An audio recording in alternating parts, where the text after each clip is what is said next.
tende kod piny China, nodose kotende kod piny mano mar Vietnam, Korea, Zimbabwe, Ghana, e kind pinje mamoko. Ngeni piny manyaka wapenje kaka jopiny bed ni koth nochako go wakanye. Kamage pinje mabende malo e kinde ka king'iyo GDP margi gi GDP marwa e kinde no. Dibende piny Kenya rem nitiere kanye mabende osechako go. Aparo ni watik thor wach makamano. Aparo ni Rachael Omollo dibende nitiere gi wach madimedhi.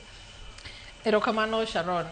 En adiera ni mondo wadhi mbele kaka oganda, we need to in retrospect ng'iyo ni ang'ono ma the rain started beating us iwacho nang'o dholuo koth nochako go wakanye. Ineno ka nitiere kuonde mane wa miss ka ne warado nwarom gi Singapore, nwarom gi Southern Korea, China and all that kind of stuff.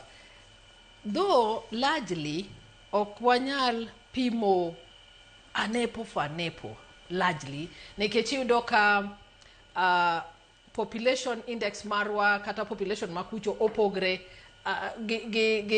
opogre gi ilongo nang'o opogre gi joma moko goeko.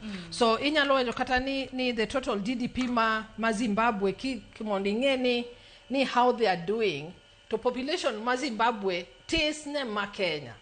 Koro iboyudo kata ni gin margi ber ahinya, neno ni ber ahinya, but it is because the population tin. Koro ki divide tiyudo ni GDP is doing very well. But then wan bende nyaka wang'ere kaka oganda ni to ang'ono mwanyalo timo maber manyalo miyowa we realize this Singapore dream, manyalo miyo we realize this China dream, manyalo miyo we realize the vision 2030 of upper middle class economy. One of those things is dealing with corruption. Are we upholding the rule of law as a community, as a people, kaka oganda? To bende kwa nyalo deal gi corruption ni kabisa, aparo ni wanyalo chopo kuma wanyalo dhiye kaka oganda. Nikech mane gi mosebedo ka hinyowa ahinya. Ni wadwaro ni wachop kamoro, ineno kata ka joma iluongo ni investors. Because of the corruption level, ng'ato luor invest e Kenya ka. I'm happy ni today we can at least say ni we are rebuilding investors confidence gi Kenya wakai sani. Omiyo ka wa continue in that pace and in that direction, then wanyalo miyo ji mang'eny duogi ma invest e Kenya ka.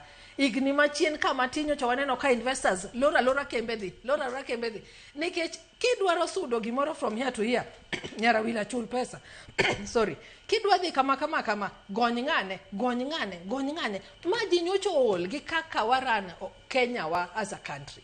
Omiyo ka if we can rebuild that investor confidence, then wanyalo dhi maber mbele kaka oganda. Mar ariyo, the issues of insecurity mwaseneno kata sani kendo chakre en wach malit ahinya. Tang'o momiyo we are experiencing a lot of insecurity is because of youth unemployment. Nikech kineno nyithindo manego ji gi nyithindo matindo kabisa. Omiyo we have to deal and accept ni this is who we are now for us to correct. Onge kaka inyalo correct richo mikia. Nyaka ing'e ni to kana wuoyo marach na wachang'o mondo next time kik anwoye. Omiyo nyaka wa accept ni yes, we have a serious issue with youth unemployment in this country. So ang'ono ma sirikal nyalo timo mondo wane ni nyithindwa gi engage positively mondo kik gidonje maundugi. Gik makamago emang'omiwa road to Singapore cha become a reality. To kapod watimo gik moko the same way and expect to get a different outcome, then it would be a serious challenge. Taparo ni jatend piny neno ka koro